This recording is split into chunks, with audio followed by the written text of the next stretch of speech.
The world has plenty to say about young people, what they watch, what they fear, what they should become, but how often does anyone stop and actually listen? Because beneath all that noise, there are questions, ideas still taking shape, and signals worth paying attention to. The Signal Room is not a stage for perfect answers. It is a space to speak honestly, to disagree thoughtfully, and to ask what adults may have forgotten to ask. This is your pathway into the Signal Room, where the conversation begins with the people shaping what comes next.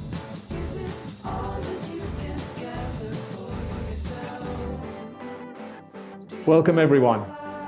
Across every generation, there are moments when society quietly changes beneath our feet. Today, more than 1.3 billion young people are entering adolescence in a world unlike any before it. Artificial intelligence, digital media, global uncertainty, and accelerating cultural change are not simply influencing childhood, they're becoming the environment into which it unfolds. Yet, many of the institutions shaping young lives today were designed for a different world. This conversation is about one of those institutions that has always helped societies understand themselves, the arts. And today's guest is Shona Benson. Shona is an internationally experienced theatre director, dramaturg, actor, and creative leader whose work has spanned Singapore, Australia, the United Kingdom, and beyond. Throughout her career, she has remained interested in one central question: how do stories connect us as humans? Today, we'll explore why theatre still matters, why culture is increasingly essential rather than optional, and why listening to young people may become one of the most important cultural responsibilities of our time. Shona, thanks for joining us. Thank you very much for having me, Michael. Pleasure to talk to you yet again. So, look, many people think that theatre is just entertainment, but theatre has historically been much more than that, hasn't it? It's been where societies examine themselves, where difficult conversations become possible, where empathy is rehearsed before it is lived. As someone who has spent decades working in the theatre, what drew you first to this work? Well, I think the world of theatre and the arts is something that I when I was, as long as I can remember, when I was a small child, I was always fascinated by it. It was a place I felt really comfortable in, and I loved going and being part of things. I mean, I remember in England or in the UK, there is a big tradition of a Christmas pantomime, and we were always taken to the pantomime. And it was the highlight of my year. I always wanted to get up on stage and be part of the chorus that they sort of encouraged to come up sort of 3/4 of the way through and sing a song and do a dance or whatever. I don't think I ever made that, but it was just being part of that world, which was sort of make-believe and fantasy. And, you know, I then spend hours sort of writing scripts at home and getting my sisters to, forcing them to be various characters in plays that I'd written and things like that. So it was just a sort of it felt a very natural thing to do to me. I think probably helped, admittedly, by the fact that my granny was very actively involved in her local theatre group, and part of the amateur theatre network in her local town. I loved going to see her doing her thing. And so it's sort of always been something that I've enjoyed being part of. And yeah, and I think that's just stayed with me since I was sort of 4. And, you know, and I'm really fortunate that it's now what I do as my job. You know, it's not just what I do for fun. I also work in that area. So yeah, I feel very lucky. Certainly sounds like you've got some very fond memories of your time at the theatre. And I think one of the questions we all experience, I suppose, is what makes a live audience fundamentally different from consuming stories online? I mean, we probably know the answer to that, but it's the reality, isn't it? Well, you know, I mean, I think that's absolutely goes straight to the heart of what theatre's all about. It's well, any sort of performing arts, you know, be it dance or music, where it's live. I mean, I know people say this, are involved in the performing arts all the time. You know, you really just can't beat that. But what we so often assume, I think, is that we can't beat what we're watching. You know, to see something live is amazing. To, you know, watch people, you know, singing out a song or walking across stage playing a part. To see it happening in the moment is brilliant. But the thing that gets overlooked is the fact that you're watching it in a group of people, in an audience. And I think that is the absolute essential thing. You sit in an auditorium, if you go to the theatre, you sit in an auditorium, possibly with people you've gone with and you know, around you. But, down the row and in front and behind you are people you've never met before. But you have this shared experience with them. And when they laugh, it stimulates you to laugh as well, or it prompts you to laugh, or you may just laugh spontaneously altogether, or you cry, or you just gasp together. But there's this sense that you go in as all these individuals, and you very gently and softly, you become one, and you are actually that audience as it becomes an audience. It is a singular element made up of a mass of different people. It's a sort of temporary community. And that, I think, is so important for society. So it's not just about the shows we're seeing and the stories that are being told. It's the experience of seeing them with people we've never met before, who we may meet later on that evening, and we may talk about it and how wonderful that is. And the art of gathering around a piece of art is something I feel very, very strongly about. But that sense of being in a temporal community, I think, is incredibly special. There's these wonderful studies of how our heartbeats start moving at the same time when we're, listening to music or we're watching a show. And there's more and more work being done in this area to really look at what it means to be a community. And that is absolutely what you cannot recreate when you're either on your phone watching whatever, or you're watching Netflix sitting on the sofa. And that is not, I watch Netflix and I watch stuff on my phone. There's still a place for that. But the value of the experience of a community in a temporal space is incredibly important for how we develop, not just as individuals, but how we grow as community. I think the notion, as you just mentioned, the shared experience is incredibly important, because that's what it is. And you talk about in a temporal space, but it reminds me of an experience I once had in a theatre in New York. And it was a play about someone who was condemned to death with cancer, and she was going through her treatment, and it was very vivid, and she would vomit in the morning. She would say, oh, that's 600 milliliters. And then when she finally died, there was a light on the stage, and she sort of went up to heaven, or went wherever the souls of people go. But in the audience, there were people who were weeping. And at the end, they were talking to those people, and that's because it touched a raw nerve.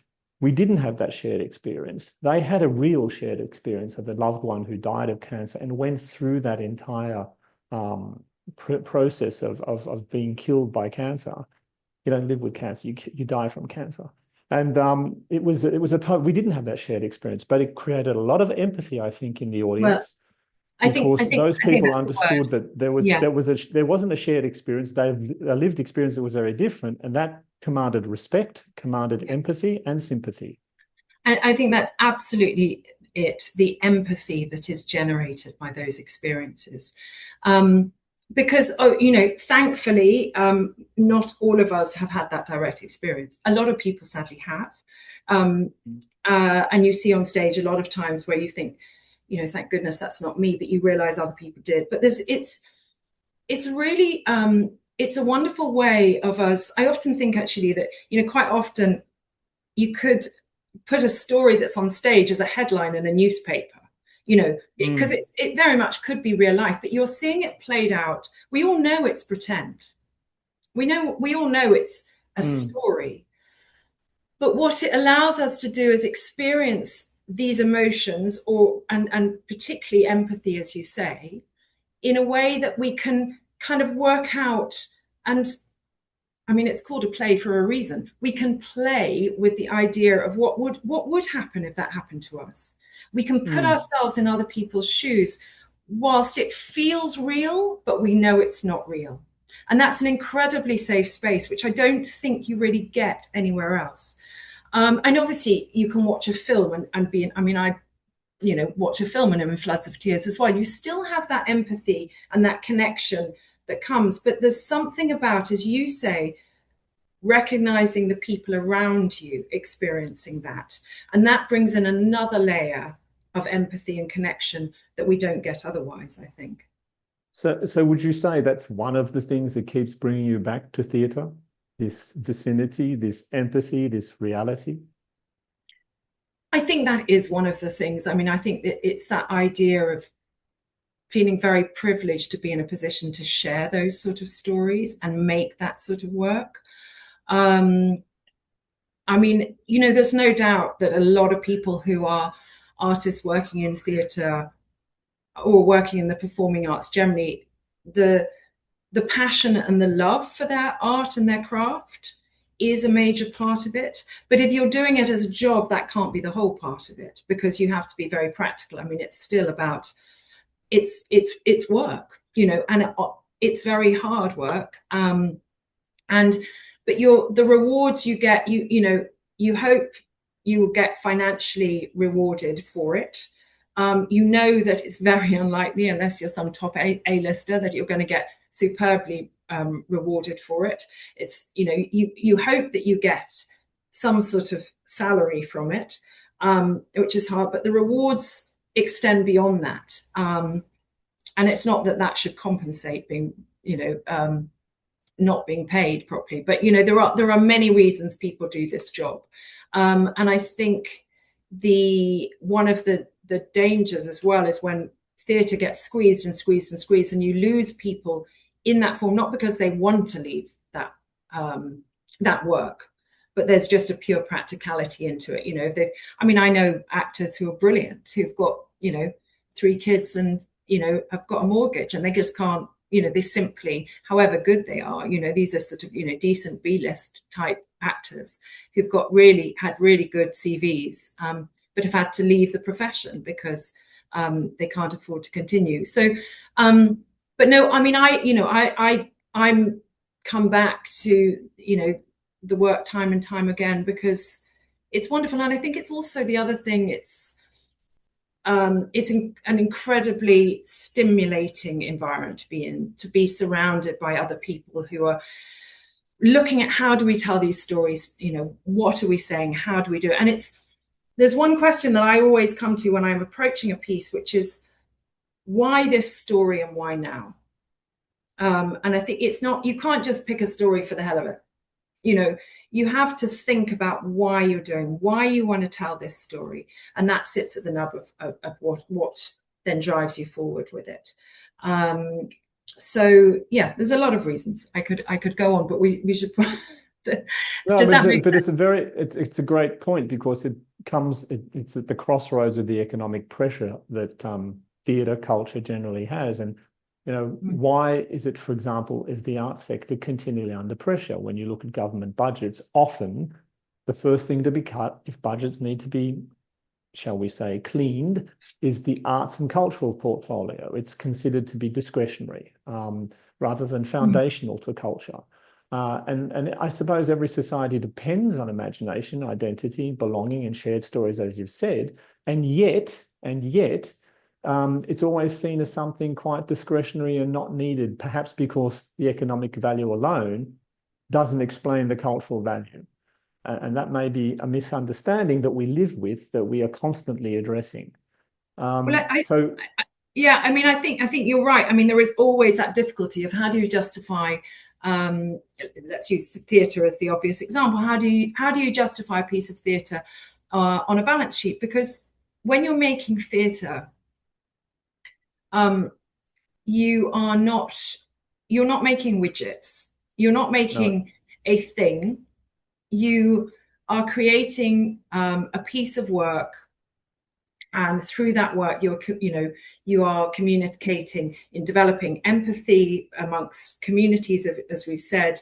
You're sharing stories. You're building relationships. There are so many elements to it which do not sit on a balance sheet, but we don't. But how do we bottle that sense of kindness and care. I mean, this is a question which comes to a lot of professions. I mean, I think teachers and nurses would chime in with me on this. Things which are actually, we know, are found. That we all feel. The things that we feel as humans are so important to society. The things that we know through, be it connection with others, through touch with others, through even just that sense you get of, that studies have been, I saw recently of, walking through an art gallery. It's not just the art on the wall and whether that's sold and the value of the wall. It's how actually that experience of going through makes you feel. It calms us down. We're highly stressed, and at the moment, but being around and within art, actually, for a variety of different reasons, and everyone, I should point out, everyone experiences it in their own unique way. There's no set formula as to how this is experienced. But we know that human beings have always related to art and been enhanced by art, not just themselves as an individual, but themselves with others as well. But, in the world that we live in at the moment, which is very, very driven by an economic agenda, that is very hard to prove. And it's, I think, though, it's a slightly more complex than that as well, in the fact that, we talk about often, we're all born artists. When we're children, we sing and we dance, quite, without, totally unabashed. No one's told us that we can't do it. We make funny noises. We smile intuitively at other people. The things that we love doing when we go to, primary school or nursery, whatever, is, painting and building blocks, and, everything is make believe and fun then. And playfulness is all part of how we discover the world. Now, but that kind of gets very much sort of institutionalized out, and we forget that. And playfulness now, the importance of play for adults in terms of how we connect as human beings is being really pushed on the agenda now as well. But still, I think one of the difficulties is it is assumed that we don't need to support industries that are providing that, because we could do that at home, or we could do it as something that isn't a job, or voluntary. So there's a little bit thing that, well, we can kind of all do that. So it means it's an easy thing to sort of push to one side. That's the challenge, isn't it? Because it's easy to say, oh, but you can all do that, but not everyone is doing that. So I don't want to get into a sort of economic, social debate straight away, but straight away you have a risk of inequality, and inequality of access to culture, and inequality of upbringing. And so you could say, I mean, when listening to the words that are going through my mind, which I'm inventing, in fact, is what I would call a cultural externality. You can't put a price on it, but there is a benefit, and it's cultural. And you remind me, you talked about walking through an art gallery, and we had one of our earlier speakers, Lida Sharafman. She does these wonderful paintings that are soft and gentle. She's even discovered that animals react to her paintings in a very different way. They calm down. People calm down. So there is a calming role to her paintings. And as you said, people tend to be calm when they go to art galleries. So there is an incredible influence that art and culture can have on the mentality of people. And maybe we're overlooking the benefits of that. I think so. And I think, to that point, it's also forgetting that we are drawn to the arts as well. We're drawn to stand and look at a picture and interpret it for ourselves. We are drawn to listen to music. But it goes back to there's a wonderful freedom in that, though, isn't there? Because if you're drawn to look at a piece of art, no one's telling you what to think. You're free to think what you want. So there's this wonderful freedom, an unbridled sort of thinking that perhaps we need to do more of. And you mentioned playing. And playing is, in fact, a little bit the same, isn't it? Unbridled thinking, just play. Not play to learn, just play for sheer enjoyment. And there's not perhaps enough of that. Absolutely. But what happens is, because there's a sort of, as we get older, we start becoming, I think, slightly more concerned about being able to articulate actually what we really think. And I think that is, I mean, it sort of becomes a vicious circle then, because you think, oh, well, I don't know enough about that, so I can't talk about it. It doesn't matter. I don't think, you actually, it's not about some sort of having read some academic paper or understand, some book about it, which again in itself is art, but it's to talk about how it's made you feel is the most important starting point. And that as children, how much you feel, what you're feeling, because that's very much sort of, it's just within you and you're going with the flow of it. But we sort of, in this sort of regimented way that we start to feel that we need to operate as adults amongst each other, and how we come across and how the image we give of ourselves to other people, we become very, cautious about what we dare say, which is such a shame. And I would say young people are caught in the same trap. You mentioned, let's talk a little bit about young people, because, they are in fact growing up in a very different cultural landscape today. They're growing up in two worlds simultaneously, have the physical world, as we've discussed, and they have the digital virtual world. And both are increasingly shaping their identity, belonging, and friendship. But there's a little bit of concern, isn't there, that the digital and virtual world is getting the upper hand over the physical community in terms of the identity, belonging, and friendship. So what do you think technology has done to change childhoods of today? Well, I mean, I think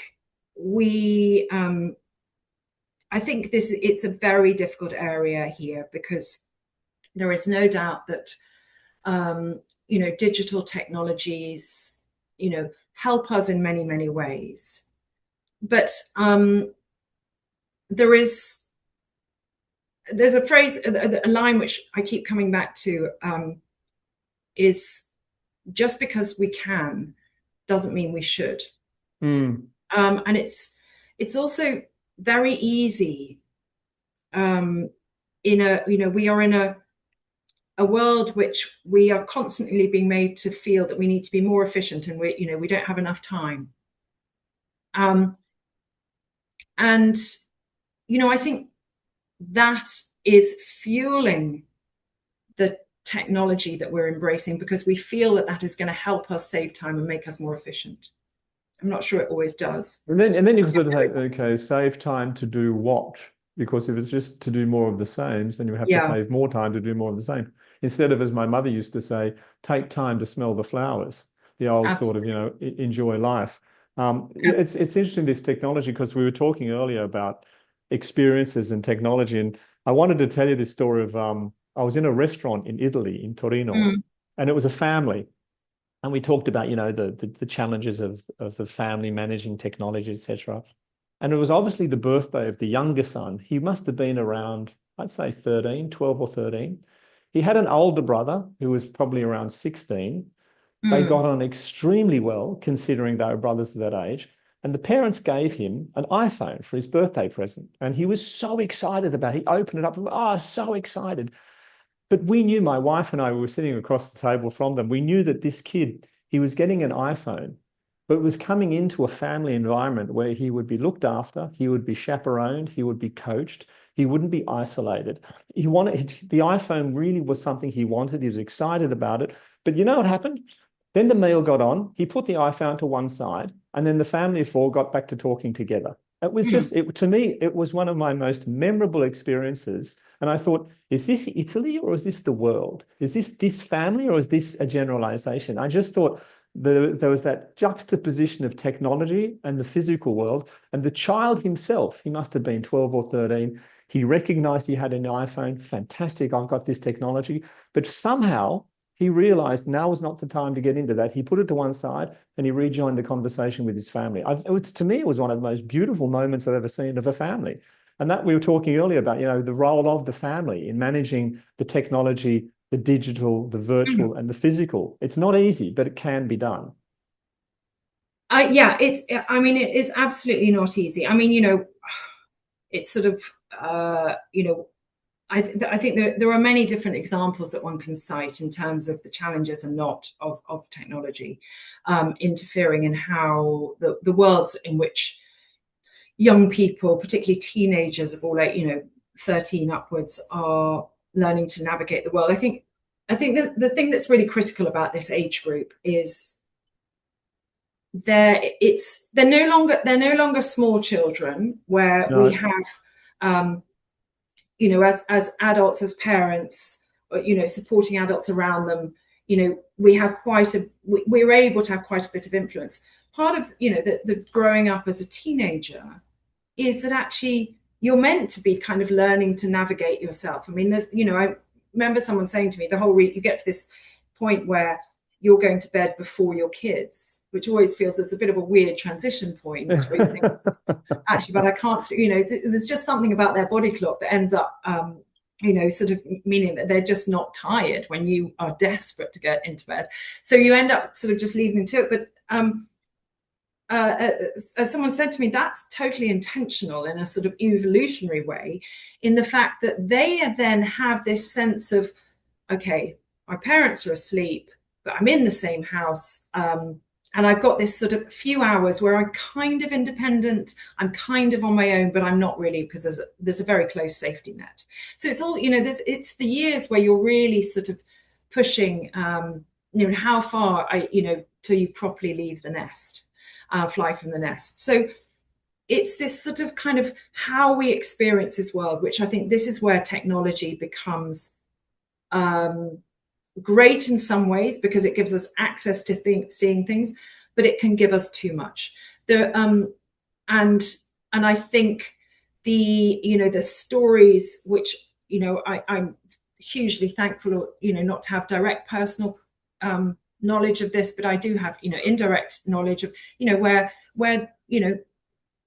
kids who have no reason, have done nothing wrong, but are open to someone grooming them. And there are incredible dangers, and there's stories, here we are, we protect our kids in so many ways, put seatbelts on them, put safety helmets on them when they go on their bike, yet we give them an iPhone, and that suddenly opens them up to a world that as adults we don't even know is there.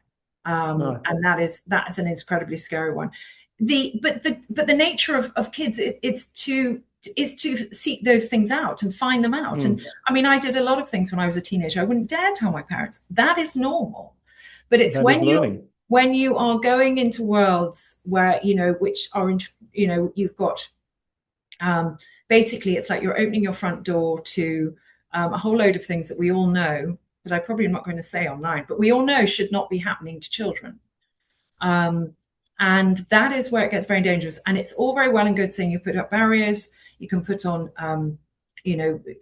parent controls. I mean, I remember talking to my eldest about this, who's now 21, but was very tech savvy. I said, we're going to put on some parent controls. And he laughed at me and he said, do you really think I'm not going to get around them?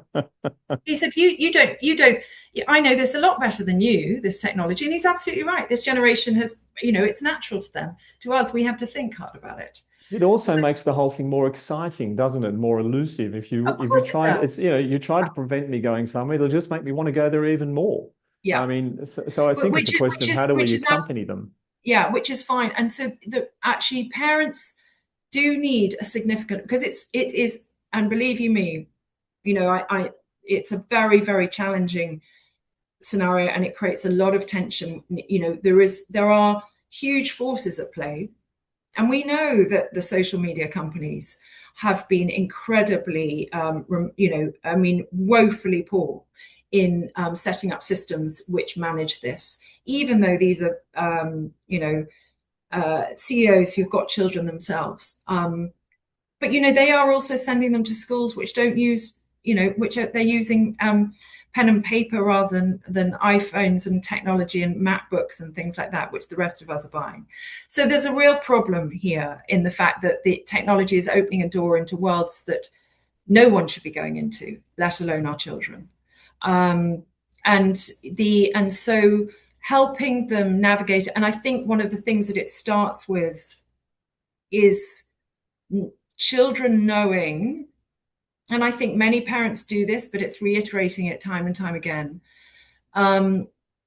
in that sense that if something happens online to you, that they must come and speak to their parents and tell, you know, it's because there is such a sense of shame which is driven by blackmail and exposing people online and things like that. But to go to a parent who is there to help is the absolute key to all of that.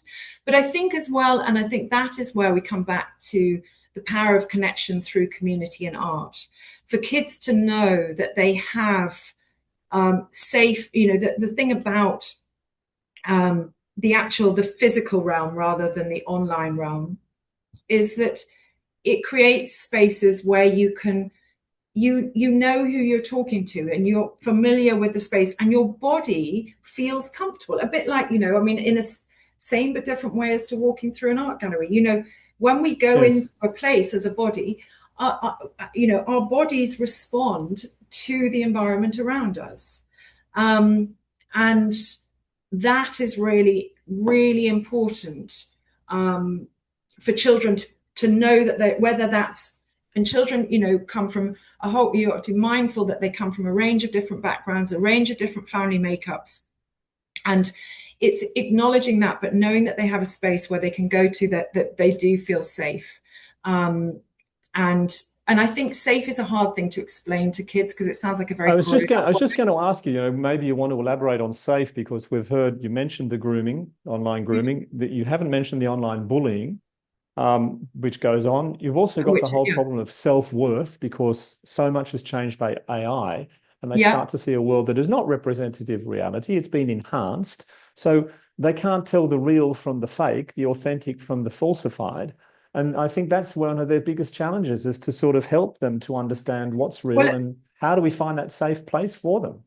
Exactly. And that, you know, this sense of judgment, you know, of putting anything getting posted online and the responses that you get. And, you know, that's, I mean, God, we all know what that's like. But, you know, as when you're kind of have, you know, gone through stuff as kids and, you know, we've all, you know, you've always done, there's always been things that have happened at school where you feel embarrassed and awkward or whatever. That's kind of part of life. But the fact that this is online, so it's on record, it will never be scrubbed. People can refer back to it. It can, you know, get a far greater reach than if you were just in walking down the corridor at school or, you know, walking home from school or in the playground, whatever it is.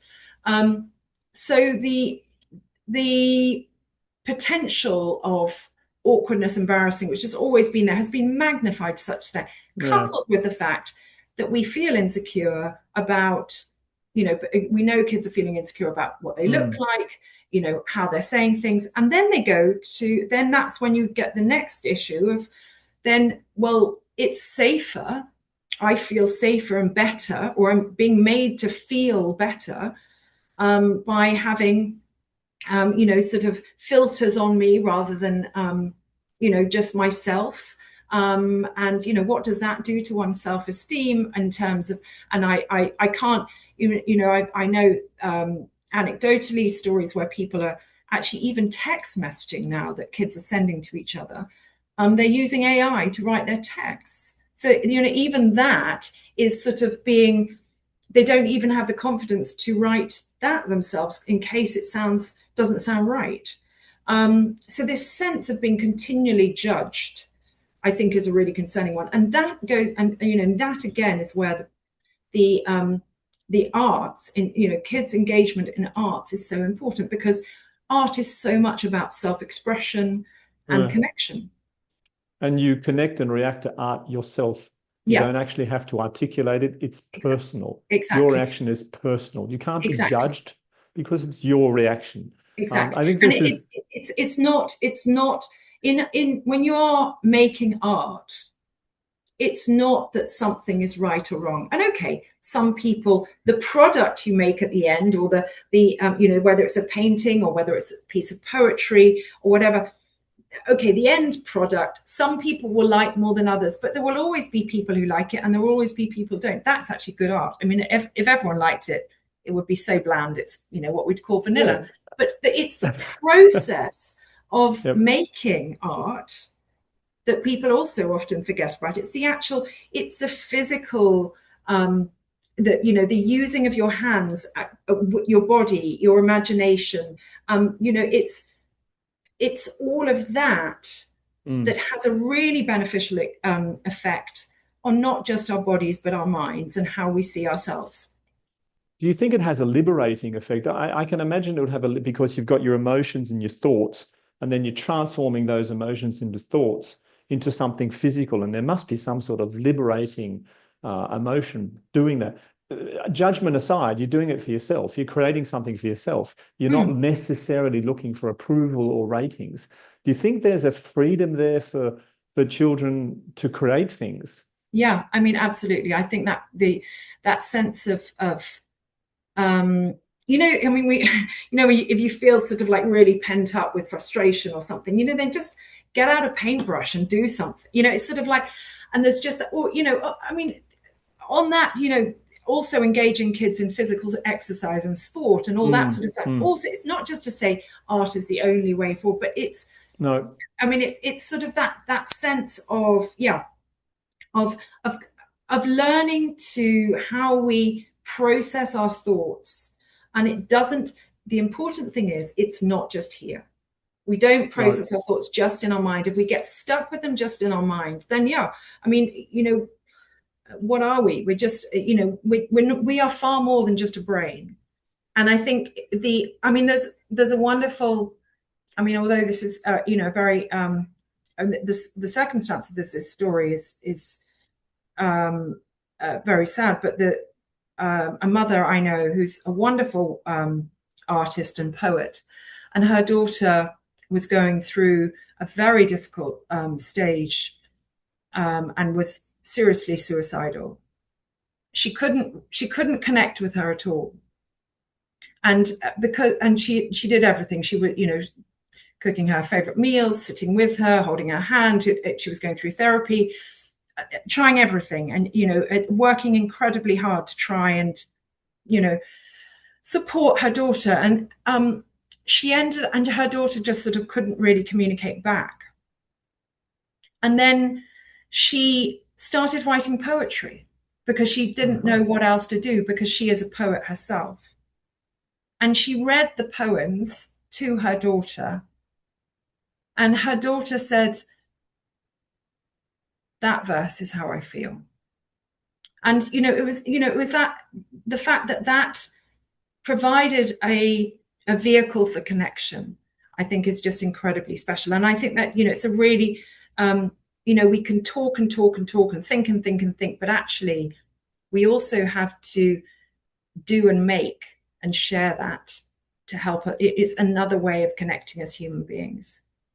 Absolutely. And what you just said then about, listening to young people rather than telling them what to think. This is with the creation of the signal room. And it brings us to the reason why we're here today to some extent, is to discuss the signal room that's built around a simple proposition that instead of asking experts to speak about young people, is to ask young people to speak about themselves. And the story you just told about the young girl who identified a verse in a poem and said, "That's how I feel." That was perhaps a key to unlock that voice that wasn't there before. And maybe that mother had that listening skill, that she had the listening skill, but she found the key to get her daughter to react. It's a wonderful story. And it's and I mean, actually, obviously it was a turning point in many, many ways for them. And I'm very pleased and proud to say she's gone on to help many other people in a similar fashion using poetry.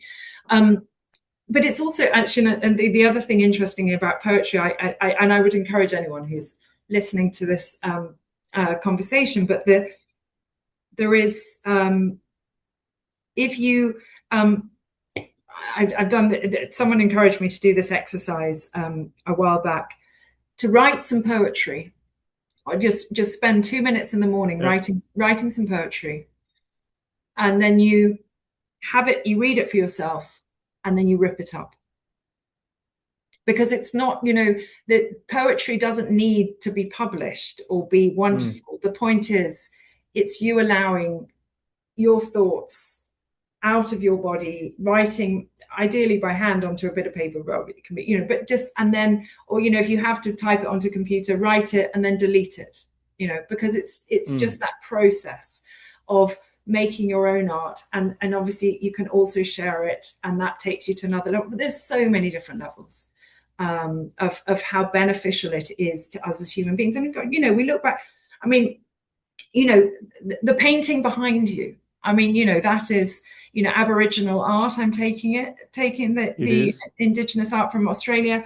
Go back to caveman painting. We have always communicated as human beings through art, through through physical art, through song, through dance, through ritual. There is through storytelling. That's how humans are, and I think I think there's got to a point where we've gone on doing it for so long, we're almost taking that for granted. But we need to really remember that is an essential part of us being humans, because humans were never born to exist as singular beings. We weren't. No. We have a loneliness pandemic going on, and it is creating so much mental health, because we are not meant to be lone wolves. We're not meant to be on our own. We are meant to exist in small communities within, and that they're connected to other communities, and networks which are there to support each other. And the way we kind of move through those and communicate, because when we get into the sort of cross-cultural communications, the using art to communicate through that and understand each other as well takes us to another value of how critical the arts are. That's how we understand each other, and it's how we also not only understand each other but also retain our unique sense at the same time. Do you think that environment of the arts to which you refer is equally important for young people to help them to speak honestly and to have the conversations they need? Yes, I do. I absolutely do. I think, but I think at the moment what is happening is that young people, and this, from what I see, this is either my own children, from their friends, but also working with students both at university level and in schools. As we talked about before, young people will find out their ways of how to navigate the world, and they're going to find those spaces. But at the moment, they are restricted to what those spaces are, because essentially those spaces that we as adults have given them and are providing, we as the caretakers, as the grown-ups, have given them spaces where nowadays the majority of those are online. If we give them what they, I think we call, in a very technical term, the sandboxes to develop and play. Obviously not sandbox, but digital sandboxes. but if we give them those physical sandboxes, not ones filled with sand, you know what I mean. But we need to create those environments where, or in fact, we need to stop closing them down, or we need to revamp them, and we need to repair them, and we need to staff them, and there are many people who are trying to do that, but it's back to this thing that there is a sort of, they can connect online. It's like, okay, they can connect online and they will connect online, but we also know that they are doing that, but they are losing something really valuable that we were all lucky to have. So why should we be not denying it to our children? Exactly. And in fact, one of our earlier speakers, we asked them that question about young people and what is the most important thing when you're looking at the development of the digital world and the potential conflict with the physical world. What is the most important takeaway lesson for young people and people generally to have? And they both said, these two experts, was exactly what you said, to make sure that they live in the physical world. There's nothing wrong with the digital world, but the physical world, they have to have contact. They have to live. They have to flourish. They have Absolutely. to activate. If they live only in a digital world, they will wither and die, and it And won't not be a very good place. they need to live in it enough that they also don't forget the tools that we talked about, like the self-confidence, Exactly. the ability to actually talk to each other, which is a skill. You know, we learn to speak as we're children, and we're kind of forgetting how to talk to each other. You know, now Indeed. we take 5 minutes to arrange to meet someone for a coffee because there's so many text messages. You know, we've forgotten to pick up the phone and just say, "Do you want to do I it?" know, Yeah, I know. so you know, but I mean, it reminds me actually of this point, and when the aforementioned son actually was when he was 11, he joined a new school, and 6 months after joining, the friend he'd made, they got on brilliantly. They both arrived at the same time. They had, you know, and they were just really helped each other navigate, you know, those difficult moments when you're at a new school, which is, you know, where do you sit in the dining room, and where do you go, and, you know, when it's break time and things like that, and who do you sit next to in class. They were great buddies. They had a lovely time, and it meant that they could then together, you know, meet other people and blah, blah, blah. 6 months in, sadly, he ended up having to leave that school because they moved countries. And we're in Singapore, and we just moved from Australia. And my son was lying in bed when went to say goodnight to him, and he was lying in bed, and he was incredibly sad. And I said, look, I'm so sorry that Tom's going, but, you know, don't worry, because you just think you've got all these friends that you've left in Australia, so you'll see them another time. You've got, and when Tom's going back to London, you'll see him another time. Just think, when you grow up, you're going to have all these friends all over the place, which is an amazing thing to have. And he looked at me and he said, yeah, but that doesn't help me tomorrow. And I thought, you're absolutely right. You could be connected to people globally, but what you actually have to do in the morning is get up and go to school. And you have to stand at, you know, break, and you have to stand at, you know, like, you know, and these things, you know, it's wonderful that we're all globally connected, but we live in the day to day and the here and now. It doesn't give you someone to eat lunch with, does it? You know, so as you said, he lost his best friend Tom because Tom was leaving the school. Yeah. And he obviously shared lunches with him. He obviously shared a lot, and he was gone. You know, he's still there, but I don't spend the same. So that physical presence has vanished. Yeah, exactly. And that, you know, and that sense of, it's back to that thing of how it makes you feel. We all know, if, you know, you walked into a party and you've not got a friend with you, or your partner with you, or whatever, you know, we still, you know, you feel nervous. You know, that's a natural human reaction. You know, how we all interact in these human spaces, we have to remember that I think so often when we have so many feelings which are inside us, but, you know, kind of on the line of some of the things we've talked about earlier, it's all about appearances. You know, we bottle those up and we pretend that we're fine, but it's hard to sort of actually, what we have to also do is recognize that we're feeling those. And, you know, and acknowledge them, and the sort of the acknowledging our feelings is one of the things that you practice when you're making art, you know, and recognizing those feelings are there, and that those feelings are not to be afraid of, that they are normal, and that they can be, you know, that they can be managed, and we can navigate them, you know. So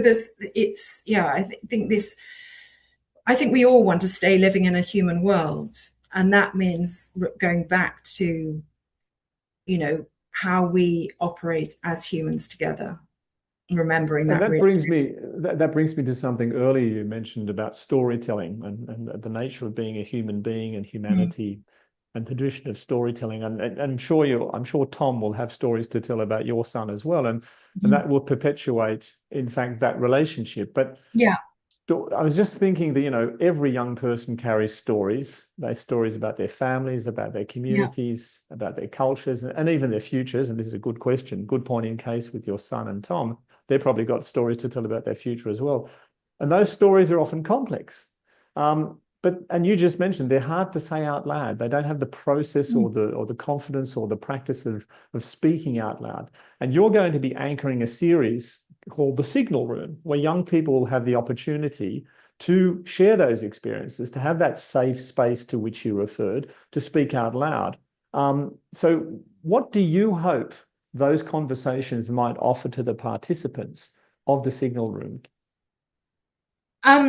Well, I mean, just to sort of as a bit of a sort of background to, I think, well, we're and, you know, exploring where we're going to go with the Signal Room, what we hope to do with it is, you know, we've kind of touched on a lot of these subjects, you know, while we've been talking now.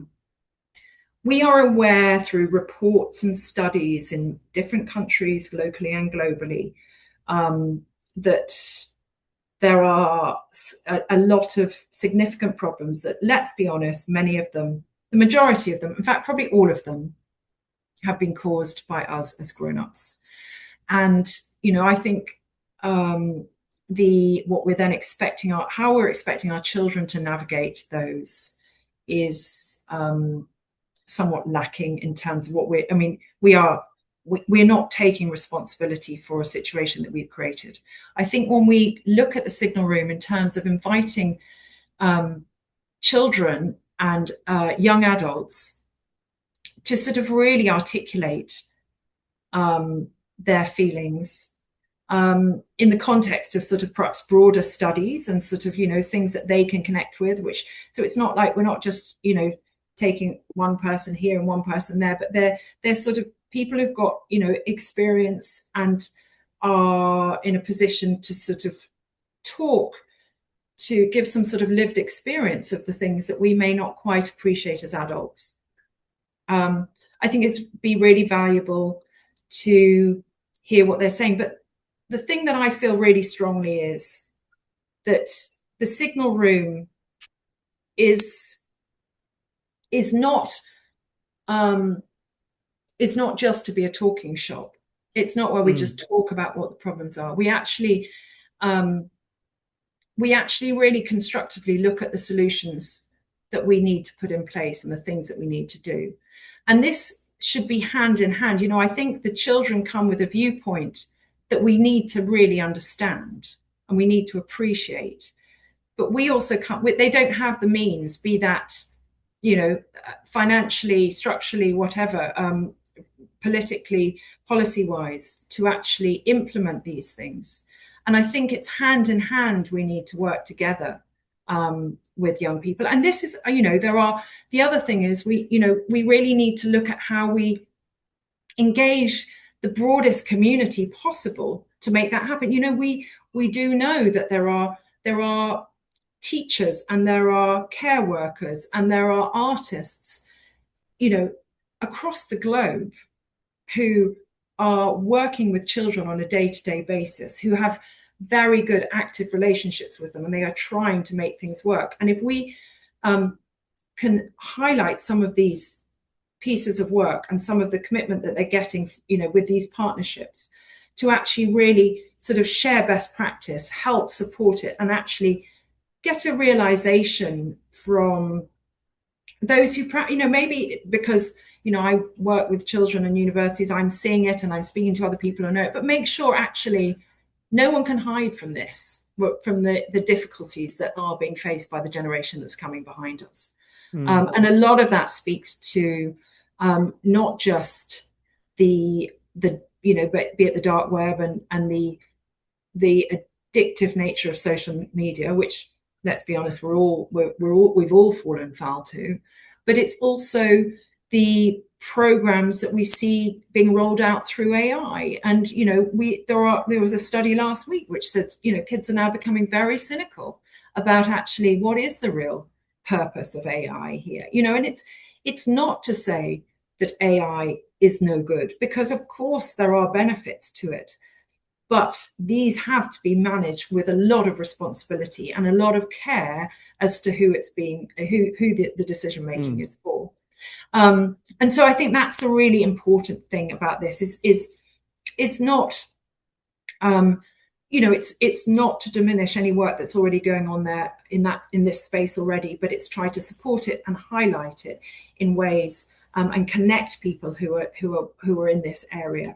Because I think, back to the networks of humans, this is where technology is brilliant, because, if there's a wonderful project going on in Singapore, a project in Australia, and there's a project in Edinburgh, be it, wherever across, it could be anywhere in the world, be it, Tokyo, whatever it is. But actually, there's a real sense that if there are a lot, all these things are bubbling up, networking these things together, and the people is wonderful. Not that it means that you suddenly go to a global level. It just means that it gives them a little bit of a stature, maybe locally, that they can go, what, I remember there's, I don't know if you ever did this, Michael, when you were younger, the idea of having a pen friend, someone in a different country. And Yes. we'd write to them and let it, and have those connections. But it took weeks because I was in Australia, so it took weeks for the letters to come back. So it wasn't quite as instantaneous as having a virtual sort of, but very different. Yeah, I mean, now kids obviously are connecting across the globe, but it's that, it's kind of giving them, it's reinforcing what they're doing on the ground. It's back to what we spoke about earlier. It's sort of, giving them a profile, but really strengthening the things on a local basis, because these things actually need to start from the ground up, not the top down. These sort of movements don't come from big policymakers. They come from supporting the people who are. It's back to the sandbox. It's creating the spaces and the opportunities.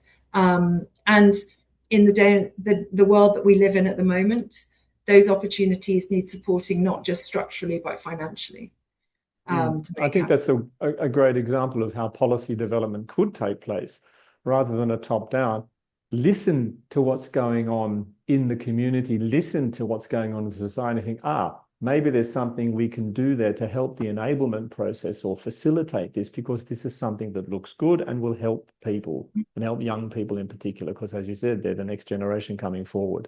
So it's there is a policy role to play, but I think we have to break the mold and get out of the habit of thinking policy is something always top down. Well, it's back to the point that's back to the point you said at the beginning, because policymakers currently are looking for where they can put things on a balance sheet and make it, kindness, connection, care. These are incredibly valuable assets within society. They're the glue which keeps us together. But they do lead to, sort of, a thriving, flourishing community is going to be a better place to live and a better place to work. But, we need to put in the groundwork and not think it's, it's sort of like, I think, I was thinking the other day, culture stems also from cultivate, which is a very farming, obviously a farming word. You cultivate the soil. You don't expect the crops to grow if you plant the same things over and over again, because they need that soil nourished. Yeah. You need to leave things to go fallow. You need to, so that they can have breathing. That takes time, and you need to, put in the nutrients and give, make sure there's enough water and goodness going into the soil. So that I think it's a wonderful metaphor for the next generation, isn't it? Because they also need nutrients, they also need encouragement, they also need cultivation, but they'll grow in their own way. But hopefully they'll grow in a way that will help the overall, I don't want to extend the metaphor too wildly, but will help the entire farming ecosystem. I think it doesn't. I mean, I think it's a very valid one to extend, because, we talk about needing flourishing. I mean, flourishing is very much, a sort of organic term. And if we are to flourish as humans, we need to nurture our growth a lot better. We talk about being in a growth economy, but we don't actually seem to really understand sustainable growth, and that's the key point. No, I think there's a different definition of growth that is applied as king. It comes back to what Paul Schaefer said in the beginning. I mean, moving from the economic age to the cultural age, growth is an economic concept. It's not a cultural or a humanity process. And yet growth of humanity is something very different from just the accumulation of wealth. And I think that's where the age of culture has a real role to play. And I think the signal room, given that it's focusing on the next generation, is possibly even more important.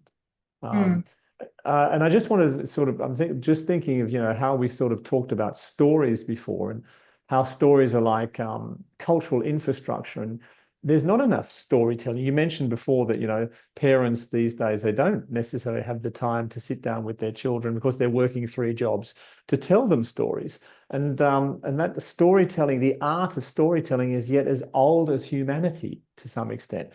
All of the old cultures had storytelling. They did it in different ways. You referred to the Aboriginal art behind me, but there was also the Aboriginal concept of storytelling was called dream time. And that was the whole process. That was the way in which they recorded history. Was it scientific? It worked. It was culturally relevant. It worked.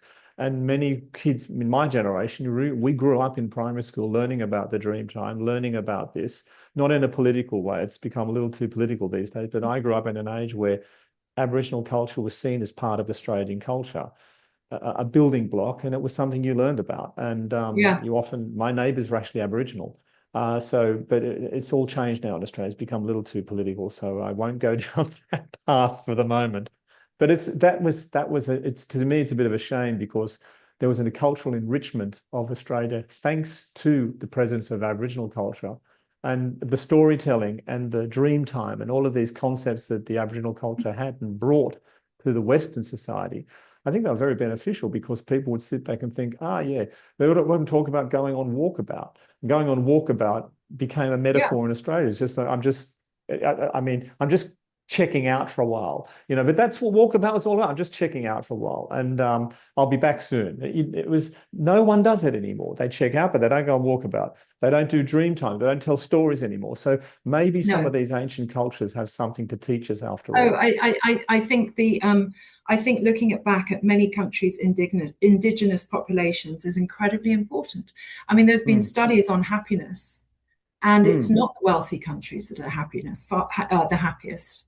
It's indigenous populations who are happy, and we look at them in this sort of supposedly privileged sort of first world setup that many of us sit in. Think how does that work? But actually, they've. I don't. I think we struggle. Our lives are so different. It's hard to compare. But they have community. They have care. They aren't monetizing everything. They are experiencing, and and obviously they have. This is not to diminish anyone, and it's not diminishing their intellectual capacity or their ability to think through problems as such. At all, far from it. In fact, it's just how they do it is very different to us. We've become so sort of like overthinking everything. We don't use our bodies enough anymore. We think everything has to be, from our mind. And actually, that's if it just sits in our brain, we are in a dangerous slippery slope to turning into robots. You just said something very, I'm coming back to the signal room and children, and you said, we overthink. I don't think kids overthink things too much, at least. And that's the beauty of them. They're spontaneous. They have the saying in English, out of the mouths of babes. So it's unfiltered communication. And maybe that's something we need more of. So, and that's, well, we do, although, it's becoming more filtered. I think it is becoming more filtered. There's a really important point that happens when you're working in a rehearsal room, producing when you're making a piece of theatre, where you often sit around and you talk about the play and you talk about the issues and you talk about the characters and how it's going to work. And there's a lot of talking. And there becomes a moment where, and it's very hard to define exactly when the moment comes, but there comes a moment where you really realize that you've talked enough. But and you actually need to just get up on the floor and start working out what you're going to do and moving. But there is the reason why that moment it's kind of hard to define is because you realize that it's a lot safer to just keep talking about it. It's, because you can go round and round and talking about it, but if you're just talking about it, it's not real. It's not real until you get up and start doing it. And actually, when you're on the floor, you suddenly realize that some of the stuff you talked about was rubbish because it doesn't work or it doesn't make sense. That's a learning process, isn't it? That's a learning process. Oh, that was rubbish. But I think we are in a world at the moment where it's so much easier and safer to just talk about it. We are, we've all, the rates of people with, going to university has increased, which is brilliant on many, many levels. But it's almost we've stopped being doers, and we just. And it's nothing. We need thinkers, obviously we do, and it's great that we have access to higher education, although it's slightly another topic maybe for another day as to what it's doing at the moment. But it's great, but we've got to remember that we have to get up and do, and if we just talk, nothing will happen. I think it's a little off track to some extent, but the whole COVID epidemic taught us a real lesson about what work matters and what work is most valued. And obviously my feet are in 3 different countries, Australia, Denmark, and Switzerland. And those 3 countries attach an enormous amount of value to manual work, to skills, to doing things, to creating things. Not so much some other countries like France, and I won't say the UK because I don't know the UK so much, but it's exactly as you said, too many people are going to university and not enough people are actually doing things. And my cousins and my nephews, to which I spoke before, there was a bit of pressure on him to go to university. No, he's become a roofer. He's become a tiler. So he does now? He buys houses, he does them up, and he sells them again. He's going to be, and he's only 26. He's already done it 3 times because he can do it. He's got real skills that he's acquired, and he chose not to go down the academic route. He chose to go down a manual route. And more credit to him, because I think he's very happy, and we talked about happiness before, doing exactly that. So it's sort of, I think there's going to be lots of very interesting conversations you're going to have with the young people in the Signal room. And I'm just thinking, well, after they have those conversations with you, what do you want, or what do you think they'll carry forward, looking into the future, these young people with whom you will accompany, shall we say, in the Signal room and the conversations? Do you think they will contribute to policy, like we said, or do you think they will grow, or where do you think they'll go, and what will they carry with them as part of the Signal room? Well, what I hope they will carry with them is the belief that the conversation is going to lead to some doing. And that we can demonstrate as responsible adults that we are committed to what we call it, what actors actually have a term for. We're not just listening to them. We are actively listening, which means when you hear the words that are being said, there is a response, and that you intend to do something next. You don't just listen and they just wash over you. Because then what's the point?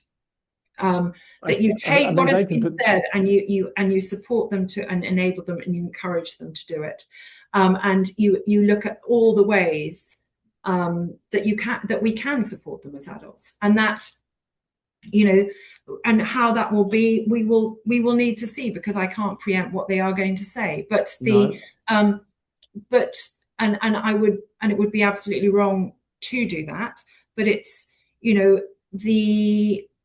I think if we are going to stand up and do this, we have to make a commitment to them that we will work together with them to make things happen, and not just continue talking about it. Yes, as you said before, it's easy to talk, it's harder to do. And I think that's talk is very cheap. Talk is very cheap right now. It's almost effortless these days. Yeah. That's part of the problem. Yeah. And sometimes people don't think before they talk, which is also another problem, because thinking also requires effort.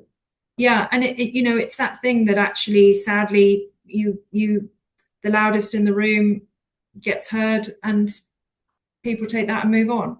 And actually, it's to listen to all the voices in the room and give everyone that chance, and move forward together with it. So it's not just prioritizing a few. So that would be one takeaway, obviously, from the series. But what's another thing that you would personally hope to learn from this journey in the Signal Room?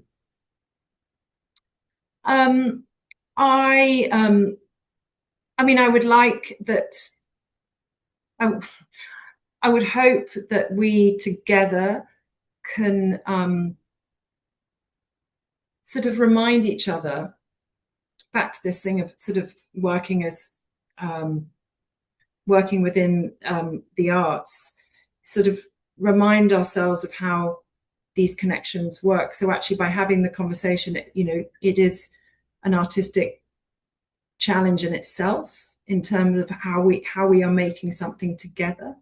And so, and I think I'd like to be able to do that and feel that one is supporting the next generation in a really constructive way, and leading to, back to Paul Schaefer's point, embracing the breadth of what culture can be and what culture can do. That it's not about buying a fancy, set or a massive canvas or whatever it is. It's about using culture to, it's a word that I keep on using. I worry that I'm going to go on about too much, but it's about using culture, arts and culture, to connect and seeing that happen. And I think as well, the thing that what I really love is when and I'm working on a play at the moment which reminds me of this, stories which come from one part of the world, and obviously they are connected deeply to that space and that time. But when I can tell you, the play that I'm looking at currently is The House of Bernardo Alba, which is a Spanish play written in 1936 by Lorca, just at the start of the Spanish Civil War, and his response to, or his concerns about fascism. Now that play is sort of badged as being one about Spanish women in the Andalusian villages, or village in the Andalusia. But it's, I believe he put that as a safety net to throw senses off, because it's not about that. It's about what happens when you try too hard to control society, and that what we need to really connect for humans to flourish. And that, the Spanish village is very much a Spanish village, but that's not what the art is about. It's about the humanity, and it's about the human experience. And that story, has universal appeal, and it could sit in many other locations, because if you get to the heart of it, it's about human connection. And I think that's what I think will be really, what I hope will be interesting and lovely, is to, and rewarding, is to see, engage with young people who are in different parts of the world, who are having very different life experiences and will have been brought up in different ways, and that's totally to be expected. But what they're going through, the human experiences that we're going through, if we can really interrogate that, of the human challenges that they're going through, I wonder. I'm happy to be proved wrong, as any bit of research and study should, that is a possibility. But it will be interesting to see what the commonality is in all of that as well. I think it's fascinating. We'll have a lot to learn through listening, talking less, but listening more to the next generation. So look, thanks for joining me in this conversation. It's about listening. It's about youth. It's about the future, and creating how they will create that together. So the Signal Room is more than a series. It's a space. It's a safe space. It's a commitment. It's a practice. And we're choosing curiosity over certainty. So we'll be asking questions and listening, not telling and lecturing. It's dialogue over assumption, and it's understanding over speed. Most importantly, we're probably choosing to listen to the voices that will shape what will come next. And to everyone who will watch, listen, and share, thanks for being part of this journey. We invite you to stay engaged, stay curious, and help us to build a culture where every young voice counts.